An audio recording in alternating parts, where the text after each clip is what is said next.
Stop believing into any definitions of nouns about yourself. Birth is a noun, death is a noun.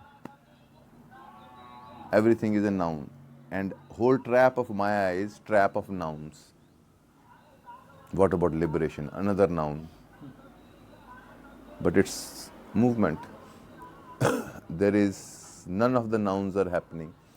So this movement, you lose sense of time also. You realize it's just a movement.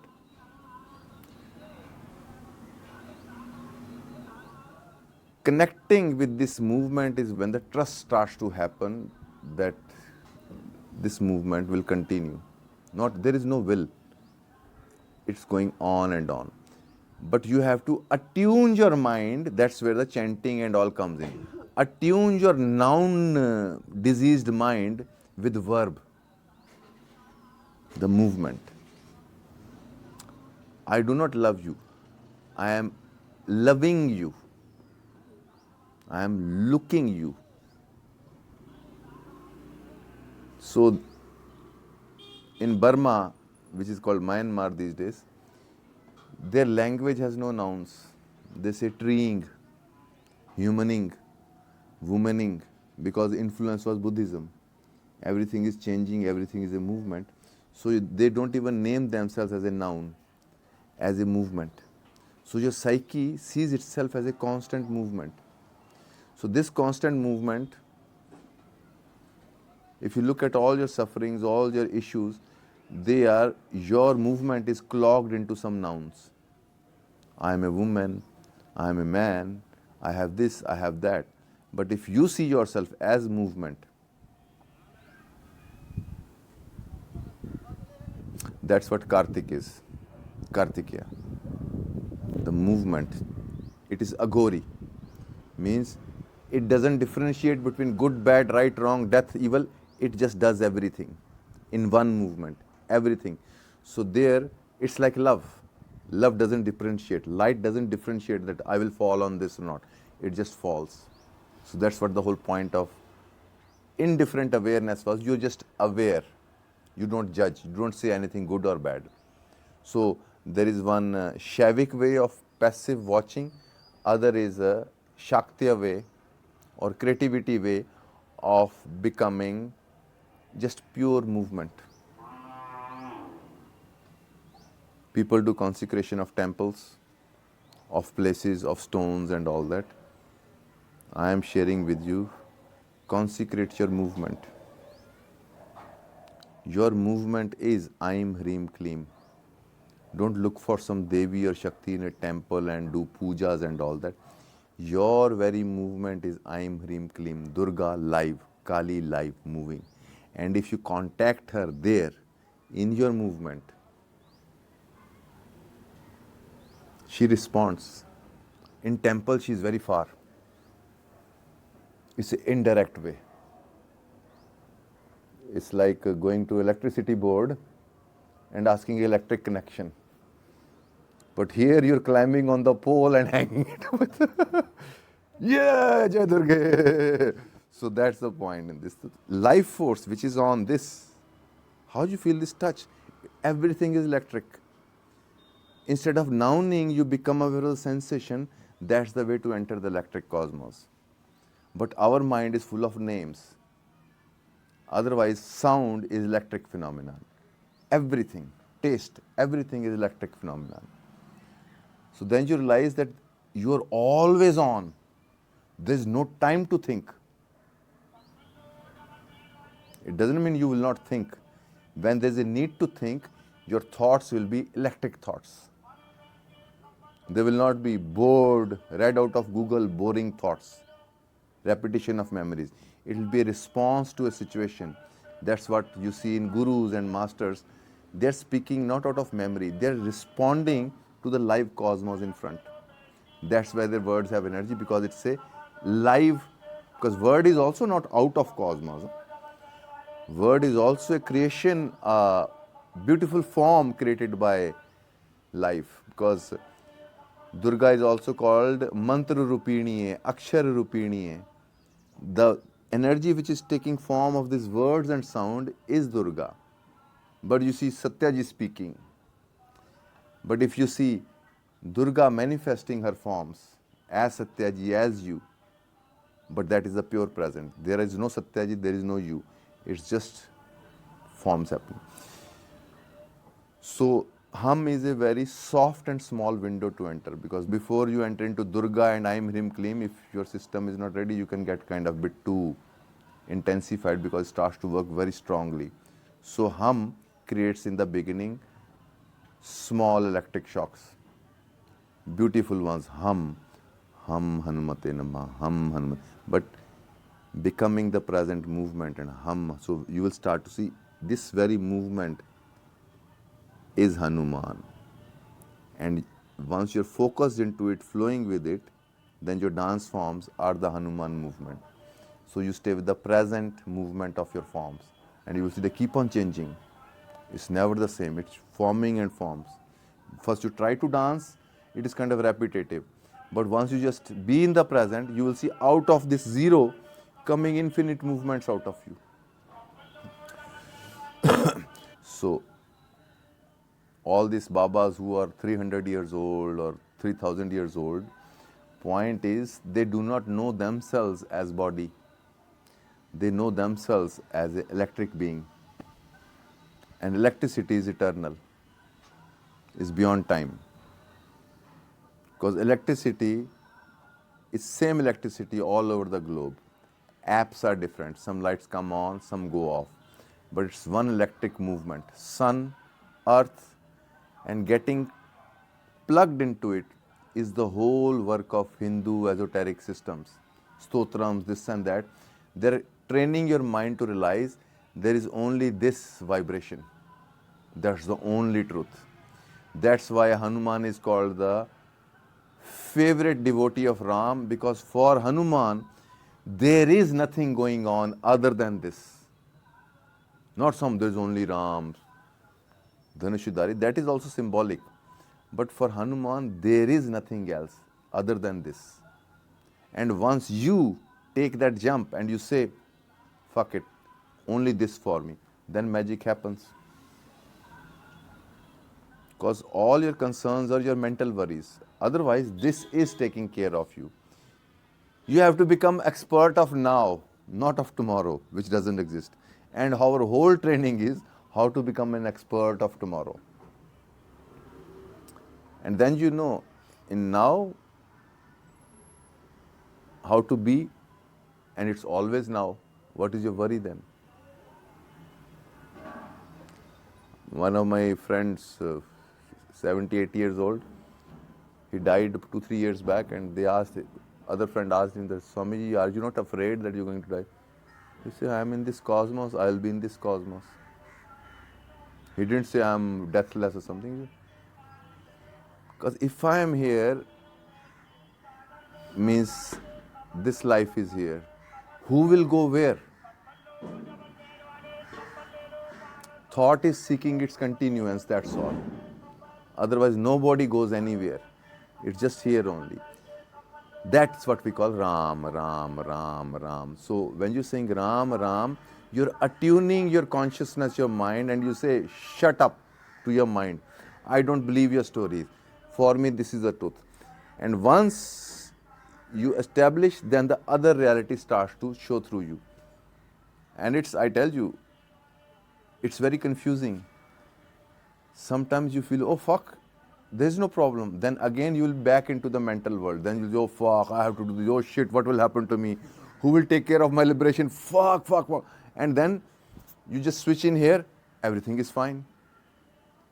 So that's how they say that this is how you're cutting the head of the demon. Hanuman destroys the Lanka of the mind. That's what it means. Because your mind kidnaps your Shakti and take her and engage into the worries and tensions. And there you say like Hanuman, Ram, Ram, Ram, Ram, or Hum, Hum, or anything you're doing, just get into that and trust that movement. That is really showing trust to divine, not some concept.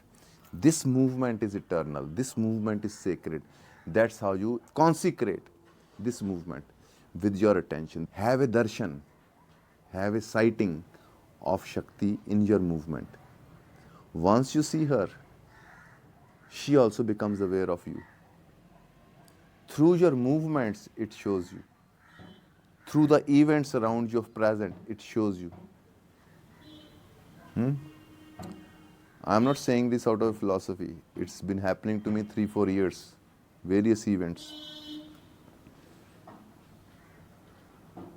Some little girl or some cow or something makes a gesture or says something, and suddenly you say, what the fuck? Look, who you think is this? Not Rishikesh. It's not you. It's that. So, point is that no matter what it is made of that Shakti. It is that Shakti. So that's why I insist that whenever you get time, contemplate on these things. Your mind has to get attuned. On one hand, you are using a mind which is completely into this regular, drastic kind of accidental thinking, and then you do meditation. Where is the bridge? Read Rumi, where they're talking this aspect of consciousness. Read or see YouTube channels on physics and what do you call this, modern physics, what it is called? Huh? Quantum and all. And if you look it from Shakti angle, you say, oh my God, it's just that.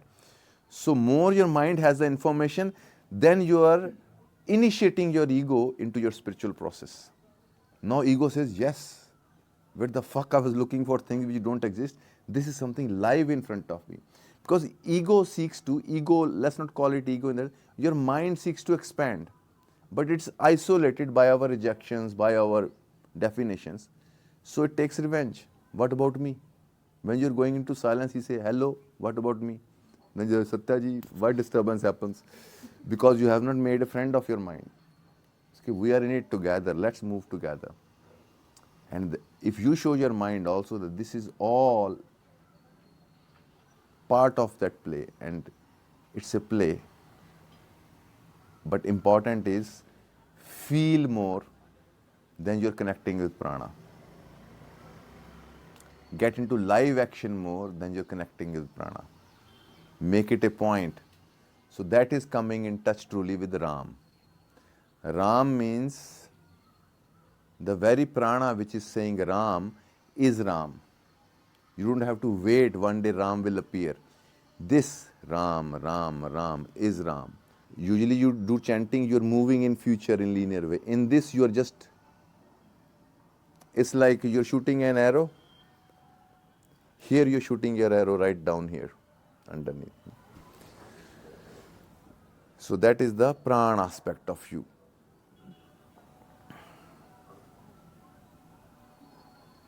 And then of course, many things will come on the way, which I tell you beforehand little bit. You will become aware of many special qualities. You will sense events beforehand and all that. Or you can even read people's mind. Just not, you will not be conscious, but somehow you'll say, huh? So some other powers also happen, but that life, that Ram also tests you. If I give you some powers, what you will do with them?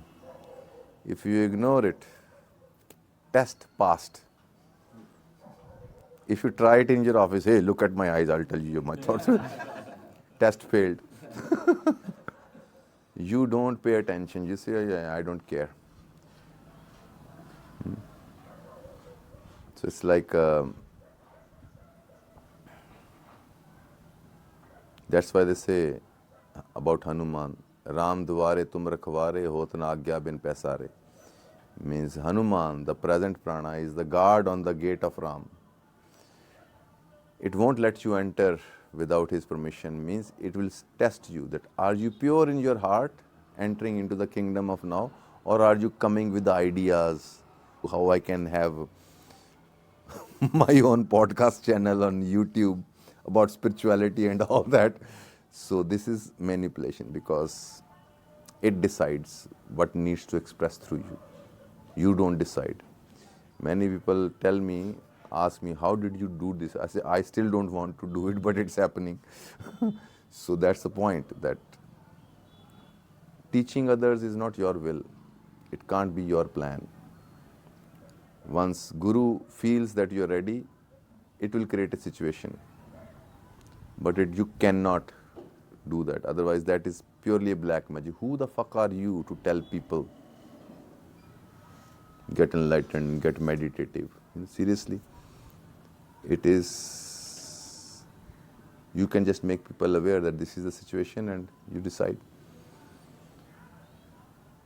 So make this a contemporary devotional, not wish. Make a will that you will make present your only goal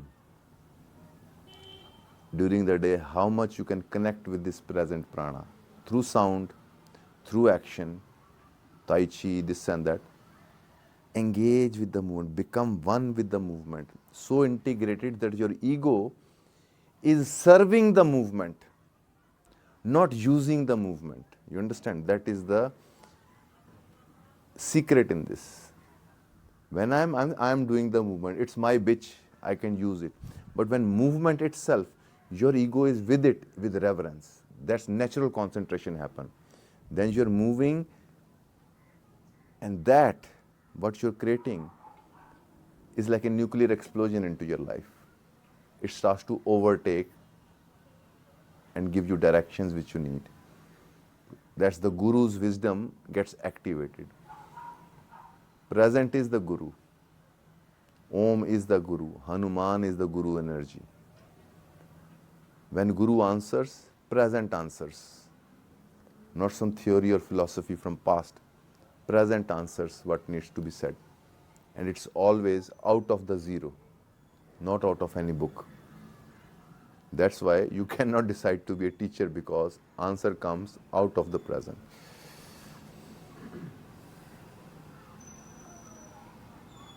And it's a very much part of path of juice.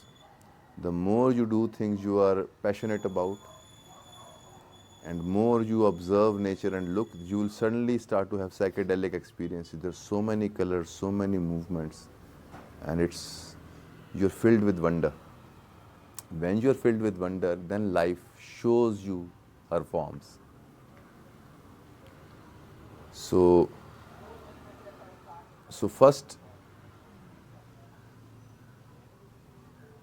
this becoming aware of the breath as Ha, the Hanuman, the present prana of life. It's eternal.